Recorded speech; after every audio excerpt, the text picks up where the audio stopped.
Hi friends, welcome back to our channel. ನಾನು ನಿಮ್ಮ ಅಶ್ವಿನಿ. ಎಲ್ಲರೂ ಹೇಗಿದ್ದೀರಾ? ನಾನಂತೂ ತುಂಬ ಚೆನ್ನಾಗಿದ್ದೀನಿ. ಹಾಗೆ ನೀವು ಕೂಡ ತುಂಬ ಚೆನ್ನಾಗಿದ್ದೀರ ಅಂತ ಅನ್ಕೋತಾ ಇದ್ದೀನಿ. ಎಲ್ರಿಗೂ ಕೂಡ once again happy new year, ಹೊಸ ವರ್ಷದ ಹಾರ್ದಿಕ ಶುಭಾಶಯಗಳು. ಈ ವರ್ಷ ಎಲ್ರಿಗೂ ಸುಖ, ಶಾಂತಿ, ನೆಮ್ಮದಿ, ಆರೋಗ್ಯ, ಆಯುಷು, ಸಮೃದ್ಧಿ ಎಲ್ಲದನ್ನು ಆ ದೇವ್ರು ಕೊಟ್ಟು ನಿಮ್ಮನ್ನ ಕಾಪಾಡಲಿ ಅಂತ ಹೇಳಿ ಕೇಳ್ಕೊತೀನಿ. ಸೊ ಈ ಥರ ನನ್ನ ಒಂದು ವ್ಲಾಗ್ ಅನ್ನೋದು ಹೊಸ ವರ್ಷದ ದಿವಸ ಸ್ಟಾರ್ಟ್ ಆಯಿತು. ಕಲರೆಲ್ಲ ಹಾಕೋಣ ಅಂತ ಅಂದ್ಕೊಂಡೆ, ಬಟ್ ಕಲರ್ ಏನೂ ಹಾಕಿಲ್ಲ. ಜಸ್ಟ್ ಹಾಗೆ ರಂಗೋಲಿನ ಬಿಡಿಸ್ಬಿಟ್ಟು ಮತ್ತು ವ್ಲಾಗ್ನ ಕಂಟಿನ್ಯೂ ಮಾಡ್ತಾಯಿದ್ದೀನಿ. ನೈಟೇ ಭ್ರಮರಂಗೆ ಸ್ವಲ್ಪ ಮೆಹಂದಿ ಎಲ್ಲ ಹಾಕ್ಬಿಟ್ಟು ಅವಳನ್ನ ರೆಡಿ ಮಾಡಿದ್ದೆ.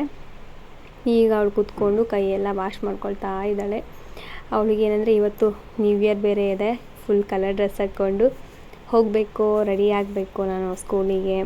ಅಲ್ಲೆಲ್ಲ ನನ್ನ ಫ್ರೆಂಡ್ಸ್ ಕಲರ್ ಡ್ರೆಸ್ ಹಾಕ್ಕೊಂಬಂದಿರ್ತಾರೆ. ಕೇಕ್ ಎಲ್ಲ ಕಟ್ ಮಾಡ್ತೀವಿ ಇವತ್ತು ಸ್ಕೂಲಲ್ಲಿ ಅಂತ ಹೇಳ್ಬಿಟ್ಟು ಫುಲ್ಲು ಹ್ಯಾಪಿಯಾಗಿದ್ದಾಳೆ. ಅವಳಿಗೆ ಇದು ಮೊದಲನೇ ಹೊಸ ವರ್ಷ, ಅದರಲ್ಲೂ ಸ್ಕೂಲಿಗೆ ಹೋಗಬೇಕಾದ್ರೆ ಮೊದಲನೇ ಹೊಸ ವರ್ಷ. ಹಾಗಾಗಿ ಫುಲ್ಲು ಅವಳು ಒಂಥರ ಕ್ಯೂರಿಯಾಸಿಟಿಲಿ ವೆಯ್ಟ್ ಮಾಡ್ತಾ ಇದ್ದಾಳೆ. ಯಾವ ಥರ ಸೆಲೆಬ್ರೇಷನ್ ಮಾಡ್ತಾರಲ್ಲಿ, ಹೇಗಿರುತ್ತೆ ಅಂತ ಹೇಳಿ. ಯಾಕಂತಂದರೆ ಇವಾಗೆಲ್ಲ ಅವಳಿಗೆ ಒಂಥರ ಹೊಸ ಅನುಭವ. ಅವಳಿಗೆ ಮೊದಲನೇ ವರ್ಷ ಬೇರೆ ಅಲ್ವಾ ಸ್ಕೂಲಿಗೆ ಸೇರಿ. ಹಾಗಾಗಿ ಮತ್ತು ಮೆಹಂದಿನ ನೋಡಿ ಎಷ್ಟು ನೀಟಾಗಿ ವಾಶ್ ಮಾಡ್ಕೊಳ್ತಾ ಇದ್ದಾಳೆ. ಗುಂಜು ತೊಗೊಂಡು ಅದನ್ನ ಉಜ್ಜಿಕೊಂಡು ಆಮೇಲೆ ನೀರು ಹಾಕ್ಬಿಟ್ಟು ತೊಳಿತಾ ಇದ್ದಾಳೆ. ನಾನು ಹಿಂಗೆ ಮಾಡ್ತಾಯಿದ್ದೆ. ಅದಕ್ಕೋಸ್ಕರ ಅಮ್ಮ ಭ್ರಮರಂಗೆ ರೆಡಿ ಮಾಡ್ತಾ ಇದ್ದಾರೆ. ಅಜಯ್ ಫುಲ್ ರೆಡಿಯಾಗಿ ಮಿಂಚ್ತಾ ಇದ್ದಾನೆ. ಅವನು ಫುಲ್ ಹ್ಯಾಪಿಯಾಗಿದ್ದಾನೆ ಇವತ್ತು ಹೊಸ ವರ್ಷ ಅಂತ ಹೇಳಿ. ಅದರಲ್ಲಿ ಏನಂದರೆ ಫ್ರೆಂಡ್ಸ್ ಎಲ್ಲ ಇವತ್ತು ಕಲರ್ ಡ್ರೆಸ್ ಹಾಕ್ಕೊಂಡಿರ್ತಾರೆ. ಹಾಗಾಗಿ ಎಲ್ಲರೂ ಸ್ವಲ್ಪ ಮ್ಯಾಚಿಂಗ್ ಹಾಕೋಣ ಅಂತ ಅಂದ್ಕೊಂಡಿದ್ರಂತೆ. ಬಟ್ ಮ್ಯಾಚಿಂಗ್ ಎಲ್ರಿಗೂ ಇರೋದಕ್ಕಾಗಲ್ಲ. ಹೋದ ವರ್ಷ ಫುಲ್ ಎಲ್ಲರೂ ಮ್ಯಾಚಿಂಗ್ ಡ್ರೆಸ್ ಹಾಕ್ಕೊಂಡು ಹೋಗಿದ್ರು. ಬಟ್ ಈ ಸಲ ಆ ಥರ ಮ್ಯಾಚಿಂಗ್ ಡ್ರೆಸ್ ಏನೂ ಹಾಕ್ಕೊಂಡಿಲ್ಲ. ಜಸ್ಟ್ ಅವ್ರ ಹತ್ರ ಯಾವುದು ಹೊಸ ಡ್ರೆಸ್ ಇರುತ್ತೋ ಅದನ್ನು ಹಾಕ್ಕೊಂಡಿದ್ದಾರೆ. ಮತ್ತು ಭ್ರಮರಂಗೆ ಇವತ್ತು ವೈಟ್ ಕಲರ್ ಡ್ರೆಸ್ ಹಾಕ್ಕೊಂಡಿದ್ದಾಳೆ. ನನಗೆ ಇದೇ ಡ್ರೆಸ್ ಬೇಕು ಅಂತ ಹೇಳಿ ಕೇಳಿದ್ಲು. ಅದಕ್ಕೋಸ್ಕರ ಅಮ್ಮ ನೋಡಿ ಹೇಗೆ ಹಚ್ತಾ ಇದ್ದಾರೆ ಪೌಡರು. ಅಂದರೆ ಒಂದು ಸಲ ನೀಟಾಗಿ ಹಚ್ಬಿಟ್ಟು ಅದನ್ನ ಆಮೇಲೆ ಒಂದು ಬಟ್ಟೆ ತೊಗೊಂಡು ನೀಟಾಗಿ ಒರೆಸ್ಬಿಡ್ತಾರೆ. ಆವಾಗ ಏನಂದರೆ ನೀಟಾಗಿ ಫೇಸಿಗೆಲ್ಲ ಅಪ್ಲೈ ಆಗಿರುತ್ತಲ್ಲ, ಅದಕ್ಕೋಸ್ಕರ. ಇಲ್ಲಿ ನಮ್ಮ ಮನೆಯವರು ಬಟ್ಟೆನ ನೋಡ್ಕೊಳ್ತಾ ಇದ್ದಾರೆ. ಅವರೀಗ ಸ್ನಾನ ಮಾಡಿಕೊಂಡು ಮಕ್ಕಳನ್ನ ದೇವಸ್ಥಾನಕ್ಕೆ ಕರ್ಕೊಂಡು ಹೋಗಿ ಬರ್ತಾರೆ. ಹಾಗೆ ಫ್ರೆಂಡ್ಸ್, ನೀವೆಲ್ಲ ಹೇಗೆ ಹೊಸ ವರ್ಷನ ಸೆಲೆಬ್ರೇಟ್ ಮಾಡಿದ್ರಿ? ಎಲ್ಲರೂ 12 ಗಂಟೆಯಿಂದನೇ ಸೆಲೆಬ್ರೇಟ್ ಸ್ಟಾರ್ಟ್ ಮಾಡಿರ್ತೀರ. ಬಟ್ ನಮ್ಮ ಮನೇಲಿ 12 ಗಂಟೆಗೆಲ್ಲ ಸೆಲೆಬ್ರೇಟ್ ಮಾಡಲ್ಲ. ಬೆಳಗ್ಗೆ ಎದ್ಮೇಲೆ ಸೆಲೆಬ್ರೇಷನ್ ಅನ್ನೋದು ಸ್ಟಾರ್ಟ್ ಆಗುತ್ತೆ. ಇವತ್ತು ಹೊಸ ವರ್ಷ ಆಗಿರೋದ್ರಿಂದ ಮನೇಲಿ ಪೂಜೆ ಗೀಜೆ ಎಲ್ಲ ಬೆಳಗ್ಗೆನೇ ಆಗೋಯಿತು. ಹಾಗೆ ದೇವ್ರ ನೈವೇದ್ಯಕ್ಕೆ, ಅದರಲ್ಲೂ ಇವತ್ತು ಗುರುವಾರ, ಹೊಸ ವರ್ಷದ ಮೊದಲನೇ ಗುರುವಾರ, ಅದಕ್ಕೋಸ್ಕರ ಮಂಡಕ್ಕಿ ಎಲ್ಲ ಇಟ್ಬಿಟ್ಟು ಪೂಜೆಗೆ ರೆಡಿ ಮಾಡಿದ್ದೀವಿ. ನಮ್ಮನೆ ದೇವರಿಗೆ ಇಷ್ಟವಾದ ನೈವೇದ್ಯ ಮಂಡಕ್ಕಿ. ಹಾಗಾಗಿ ಮಂಡಕ್ಕಿನ ಇಟ್ಬಿಟ್ಟು ನೈವೇದ್ಯಕ್ಕೆ ರೆಡಿ ಮಾಡಿದ್ದೀವಿ. ಮತ್ತು ಅಮ್ಮ ಅವಳಿಗೆ ಕಾಡ್ಗಿ ಎಲ್ಲ ಹಚ್ಚಿ ಆಮೇಲೆ ವಿಭೂತಿ ಎಲ್ಲ ಹಚ್ಬಿಟ್ಟು ರೆಡಿ ಮಾಡ್ತಾ ಇದ್ದಾರೆ. ಅವಳು ಇನ್ನೂ ಸಣ್ಣೋಳ ಥರನೇ ಟ್ರೀಟ್ ಮಾಡೋದು. ಅವಳು ಅಷ್ಟೇ ಒಂದೊಂದು ಸಲ ಫುಲ್ಲು ಫುಲ್ ಮೈಂಡೆಲ್ಲ ಮೆಚ್ಯೂರಿಟಿ ಆಗಿದೆ ಅನ್ನೋ ಥರ ಮಾತಾಡ್ತಾಳೆ. ಒಂದೊಂದು ಸಲ ಫುಲ್ಲು ಸಣ್ಣೋಳೇನೋ ಅನ್ನೋ ಥರ ಮಾತಾಡ್ತಾಳೆ. ಆ ಥರ ಇರ್ತಾಳೆ. ಹಾಗೆ ಅಮ್ಮಂದು ಕೂಡ ನೋಡಿ ಅಜಯ್ ಹೇಗೆ ವಿಡಿಯೋ ಮಾಡ್ತಾ ಇದ್ದಾನೆ. ಅಮ್ಮ ನಾನು ನಿಂದು ವಿಡಿಯೋ ಮಾಡ್ತೀನಮ್ಮ ಅಂತ ಹೇಳ್ಬಿಟ್ಟು ಅಮ್ಮಂದು ವಿಡಿಯೋ ಮಾಡ್ತಾಯಿದ್ದ. ಫೈನಲಿ ಇವತ್ತು ಮಕ್ಕಳನ್ನ ಸ್ಕೂಲಿಗೆಲ್ಲ ಕಳಿಸಿದ್ದಾಯಿತು.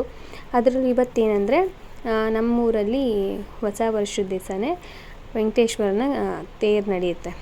ಸೊ ಹಾಗಾಗಿ ಆ ಒಂದು ವಿಡಿಯೋನೂ ಕೂಡ ನಾನು ಇದರಲ್ಲಿ ಆ್ಯಡ್ ಮಾಡಿದ್ದೀನಿ. ವೈಕುಂಠ ಏಕಾದಶಿದಿಂದ ಸ್ಟಾರ್ಟ್ ಆಗಿದ್ದು ಹೊಸ ವರ್ಷದವರೆಗೂ ಕೂಡ ಹಬ್ಬ, ಜಾತ್ರೆ ಥರ ಎಲ್ಲ ನಡೆಯುತ್ತೆ.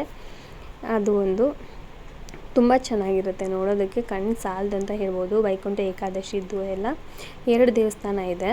ವೆಂಕಟೇಶ್ವರನ ದೇವಸ್ಥಾನ ಇದೇ ಒಂದು ರೋಡಲ್ಲೇ 2 ದೇವಸ್ಥಾನ ಇದೆ. ಇಲ್ಲಿ ಕಾಣ್ತಾ ಇದೆಯಲ್ಲ ವೆಂಕಟೇಶ್ವರನ ಸ್ಟ್ಯಾಚು, ಇದು ಒಂದು ದೇವಸ್ಥಾನ. ಆಮೇಲೆ ಇದರಿಂದ ಸ್ವಲ್ಪ ಮುಂದೆ ಹೋಗಬೇಕು. ಅಂದರೆ ಇವಾಗ ಆಟೋ ಎಲ್ಲ ಮುಂದೆ ಹೋಗ್ತಾ ಇದೆ ನೋಡಿ. ಈ ಕಡೆ ನಮ್ಮ ಒಂದು ಲೆಫ್ಟ್ ಸೈಡಲ್ಲಿ ಆ ಕಡೆ ಹೋದರೆ ಅಲ್ಲೊಂದು ದೇವಸ್ಥಾನ ಇದೆ, ಅದು ಅಷ್ಟೇ ವೆಂಕಟೇಶ್ವರನ ದೇವಸ್ಥಾನ. ಮತ್ತು ಇದು ತೇರ್ಗಾಲಿ ಇದೆ. ಇದು ಇವತ್ತು ರಾತ್ರಿನಷ್ಟರಲ್ಲಿ ರೆಡಿ ಮಾಡಿ ಈ ತೇರನ್ನು ಎಳಿತಾರೆ. ಮತ್ತು ಇನ್ನೂ ಒಂದು ತೇರು, 2 ತೇರು ನಡೀತಿದ್ದು ವೈಕುಂಠ ಏಕಾದಶಿ ದಿನ. ವೈಕುಂಠ ಏಕಾದಶಿ ದಿನ ರಾತ್ರಿ ಎಳಿತಾರೆ ಆ ತೇರು. ಇದು ಹೊಸ ವರ್ಷದ್ದು. ಅದರೊಳಗೂ ಕೂಡ ನಾನು ಆ್ಯಡ್ ಮಾಡಿಬಿಟ್ಟಿದ್ದೀನಿ. ಸ್ವಲ್ಪ ಕನ್ಫ್ಯೂಸ್ ಆಗಬೇಡಿ ಆಯಿತಾ. ಮತ್ತು ಇವತ್ತು ಏನು ಸ್ಪೆಷಲಾಗಿ ಏನು ಮಾಡೋದಕ್ಕಾಗಿಲ್ಲ, ಹಾಗಾಗಿ ಮಕ್ಕಳು ಇಷ್ಟವಾಗಿರೋ ಸೊಪ್ಪಿನ ಸಾಂಬಾರು ಮಾಡಿದೆ. ಹಾಗೆ ನನಗೆ ಈ ವರ್ಷ ನ್ಯೂ ಇಯರ್ಗೆ ಸಿಕ್ಕಂಥ ಗಿಫ್ಟ್ ಏನು ಅಂದರೆ ಕಾಲು ಚೈನು. ತುಂಬ ದಿನದಿಂದ ಅಂದ್ಕೊಳ್ತಾ ಇದ್ದೆ ತಗೋಬೇಕು ಅಂತ. ಬಟ್ ನ್ಯೂ ಇಯರ್ಗೆ ಗಿಫ್ಟಾಗಿ ನಮ್ಮ ಮನೆಯವ್ರು ಕೊಡಿಸಿದ್ದಾರೆ. ಈ ಥರ ಹೊಸ ವರ್ಷಕ್ಕೆ ಗಿಫ್ಟ್ ಸಿಕ್ಕಿದ್ದು ಇದೇ ಫಸ್ಟು. ಮದುವೆಗಿಂತ ಮುಂಚೆ ಎಲ್ಲ ಟೆಡ್ಡಿ ಬೇರಂತೆ, ಆ ಗೊಂಬೆ ಈ ಗೊಂಬೆ ಅಂತ ಹೇಳ್ಬಿಟ್ಟು ಸಿಗ್ತಾಯಿತ್ತು. ಬಟ್ ಮದುವೆ ಆದಮೇಲೆ ಇದು ಫಸ್ಟ್ ಟೈಮ್ ಈ ಥರ ಗಿಫ್ಟು. ಅದರಲ್ಲೂ ಹೊಸ ವರ್ಷಕ್ಕೆ ಗಿಫ್ಟ್ ಅನ್ನೋದು ನನಗೆ ಸಿಕ್ಕಿದ್ದು. ಫುಲ್ ಹ್ಯಾಪಿ ಇದ್ದಿದ್ರಲ್ಲೇ ಫುಲ್ ಖುಷಿಯಾಗಿ ಸೆಲೆಬ್ರೇಟ್ನ ಮಾಡಿದ್ವಿ. ಅದಾದಮೇಲೆ ಇದು ಸ್ಕೂಲಿಂದ ಮಕ್ಕಳನ್ನ ಕರ್ಕೊಂಡು ಬರಬೇಕಾದ್ರೆ ವಿಡಿಯೋನ ಮಾಡ್ತಾಯಿದ್ದೀನಿ. ಭ್ರಮರ, ಅಜಯ್ ಮತ್ತು ನನ್ನ ಫ್ರೆಂಡ್ ಮಕ್ಕಳು ಇಬ್ಬರು, ಅವ್ರು 4 ಜನ ಮುಂದೆ ಹೋಗ್ತಾ ಇದ್ದಾರೆ, ನಾವು ಹಿಂದ್ಗಡೆಯಿಂದ ವಿಡಿಯೋ ಮಾಡ್ತಾ ಇದ್ದೀನಿ. ಏನೋ ಒಂಥರ ಖುಷಿ ಅಂತ ಅನಿಸುತ್ತೆ ಮಕ್ಕಳನ್ನ ಈ ಥರ ನೋಡಿದಾಗ. ಅವರು ಫುಲ್ ಹ್ಯಾಪಿಯಾಗಿ ಇವತ್ತೇನೇನು ಮಾಡಿದ್ರಿ ಏನಿಲ್ಲ ಅಂತೆಲ್ಲ ಕೇಳಿಕೊಂಡು ಅವ್ರ ಎಕ್ಸ್ಪೀರಿಯೆನ್ಸ್ ಎಲ್ಲ ಹೇಳಿದಾಗ ಒಂದು ಕಡೆ ನಗುನೂ ಬರ್ತಾಯಿತ್ತು, ಒಂದು ಕಡೆ ಹೌದಾ ಹೀಗೆಲ್ಲ ಮಾಡಿದ್ರಾ ಅಂತ ಹೇಳಿ ಒಂಥರ ಖುಷಿನೂ ಆಗ್ತಾಯಿತ್ತು. ಭ್ರಮರ ಅಂತರೂ ಅಮ್ಮ ನಾನು ಕೇಕ್ ಕಟ್ ಮಾಡಿದೆ, ನಾವು ಕೇಕ್ ತಿಂದ್ವಿ, ಹಾಗೆ ಹಿಂಗೆ ಅಂತೆಲ್ಲ ಹೇಳಿದ್ಲು. ಆಮೇಲೆ ಅಜಯ್ ಕೂಡ ಅಷ್ಟೇ, ಅವನು ಫುಲ್ ಖುಷಿಯಾಗಿದ್ದ. ಸೊ 4 ಜನ ಕೂಡ ಹೋಗ್ತಾ ಇದ್ದಾರೆ. ಈ ವಿಡಿಯೋ ನಾನು ಸರಿಯಾಗಿ ಮಾಡೋದಕ್ಕಾಗಲಿಲ್ಲ, ಯಾಕಂದ್ರೆ ನಾವು ಇನ್ನೇನು ರೋಡ್ ಕ್ರಾಸ್ ಮಾಡಬೇಕು ಅದೇ ಟೈಮಲ್ಲೇ ತೇರು ತೊಗೊಂಡು ಬರ್ತಾಯಿದ್ರು ಸ್ಕೂಲಿಂದ ಬರೋ ಟೈಮಲ್ಲಿ. ಹಾಗಾಗಿ ವಿಡಿಯೋ ಕ್ಲೀನಾಗಿ ರೆಕಾರ್ಡಿಂಗ್ ಆಗಲಿಲ್ಲ. ಅದಾದಮೇಲೆ ರೋಡ್ ದಾಟಿ ಈ ಕಡೆ ಬಂದು ನಿಂತ್ಕೊಂಡು ವಿಡಿಯೋನ ರೆಕಾರ್ಡಿಂಗ್ ಮಾಡ್ಕೊಳ್ತಾ ಇದ್ದೀನಿ.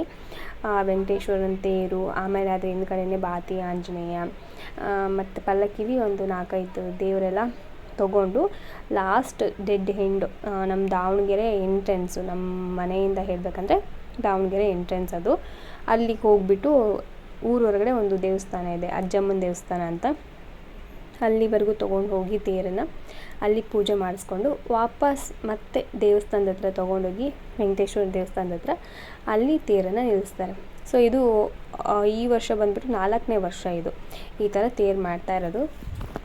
ಏನೋ ಒಂಥರ ಖುಷಿ ಅನಿಸುತ್ತೆ ನೋಡ್ತಾ ಇದ್ರೇ. ನಮ್ಮ ಮನೆ ಹತ್ರನೇ ಈ ಥರ ತೇರೆಲ್ಲ ನಡೀತಾ ಇದೆ. ಚಿಕ್ಕ ವಯಸ್ಸಲ್ಲೆಲ್ಲ ಈ ಥರ ಮಾಡಿಲ್ಲ, ಬಟ್ ಇದು 4 ವರ್ಷದಿಂದ ಮಾಡ್ತಾಯಿದ್ದಾರೆ. ಚೆನ್ನಾಗಿ ನಡೆಯುತ್ತೆ ತೇರೆಲ್ಲ, ತುಂಬ ಖುಷಿ ಆಗುತ್ತೆ ಇದೆಲ್ಲ ನೋಡ್ತಾ ಇದ್ದರೆ. ಎಷ್ಟು ಫುಲ್ ಹ್ಯಾಪಿಯಾಗಿ ಎಲ್ಲರೂ ಕೂಡ ಹೋಗ್ತಾ ಇದ್ದಾರೆ.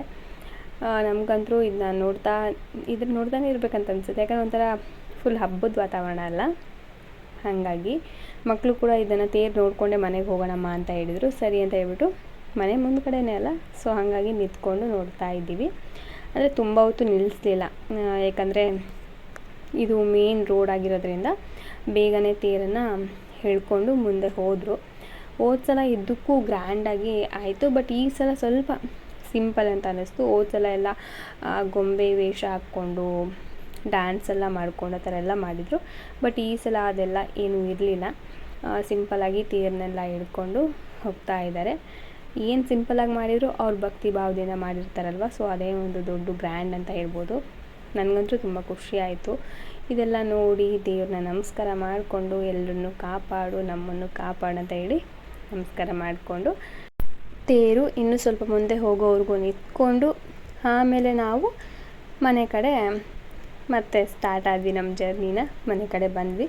ಮನೆ ಕಡೆ ಬಂದಾದಮೇಲೆ ನೈಟು ಅವ್ರ ಪಪ್ಪ ಕೇಕ್ ತೊಗೊಂಬಂದಿದ್ರು.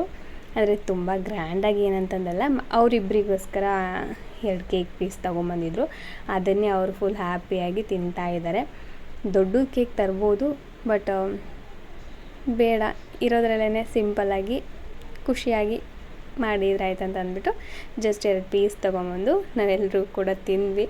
ಫುಲ್ ಏನೋ ಒಂಥರ ಖುಷಿ, ಚಿಕ್ಕ ಇದರಲ್ಲೂ ಕೂಡ ಫುಲ್ ಹ್ಯಾಪಿ ಅನ್ನೋ ಥರ ಫೀಲ್ ಎಲ್ರಿಗೂ ಕೂಡ. ನನಗಂತೂ ಇವರಿಬ್ಬರು ಹ್ಯಾಪಿಯಾಗಿರೋದೇ ನನಗೆ ತುಂಬ ದೊಡ್ಡ ವಿಷಯ. ಯಾಕಂದರೆ ಎಲ್ಲರೂ ಈ ಥರ ಇರಲ್ಲ, ಎಲ್ರಿಗೂ ಅವ್ರದ್ದೇ ಇದು ಇರುತ್ತೆ. ಅಂದರೆ ಮಕ್ಕಳಿಗೆ ದೊಡ್ಡ ಕೇಕ್ ತರಬೇಕು, ಕಟ್ ಮಾಡಬೇಕು, ಗ್ರ್ಯಾಂಡಾಗಿ ಸೆಲೆಬ್ರೇಷನ್ ಮಾಡಬೇಕಂತ. ಬಟ್ ಇವರಿಬ್ರಿಗೆ ಹಂಗಲ್ಲ, ಜಸ್ಟ್ 2 ಕೇಕು ಪೀಸ್, ಅಂದರೆ ತುಂಬ ದೊಡ್ಡದೇನಲ್ಲ, 2 ಕೇಕ್ ಪೀಸ್ ತಂದು ಕೊಟ್ಟಿದ್ದಕ್ಕೇ ಫುಲ್ ಹ್ಯಾಪಿ ಆದರು. ಅದನ್ನು ನೋಡಿ ನಾವು ಕೂಡ ಫುಲ್ ಹ್ಯಾಪಿ ಆದ್ವಿ. ಸೊ ಇಷ್ಟೇ ಫ್ರೆಂಡ್ಸ್ ನಮ್ಮ ಒಂದು ಸೆಲೆಬ್ರೇಷನ್. ನಿಮ್ಮ ಒಂದು ನ್ಯೂ ಇಯರ್ ಸೆಲೆಬ್ರೇಷನ್ ಹೇಗೆ ಮಾಡಿದ್ರಿ ಅಂತ ಕಾಮೆಂಟ್ ಮಾಡಿ ತಿಳಿಸಿ, ಓಕೆನಾ. ಇಲ್ಲಿವರೆಗೂ ನನ್ನ ವಿಡಿಯೋನ ನೋಡಿದ್ದಕ್ಕೆ, ಲೈಕ್ ಮಾಡಿದ್ದಕ್ಕೆ ತುಂಬಾ ಥ್ಯಾಂಕ್ಸ್. ಹಾಗೆ ಹೊಸದಾಗಿ ಚಾನಲ್ನ ನೋಡ್ತಾರೆ ಪ್ಲೀಸ್ ಸಬ್ಸ್ಕ್ರೈಬ್ ಮಾಡ್ಕೊಂಡು ನೋಡಿ, ಓಕೆನಾ. ಬಾಯ್.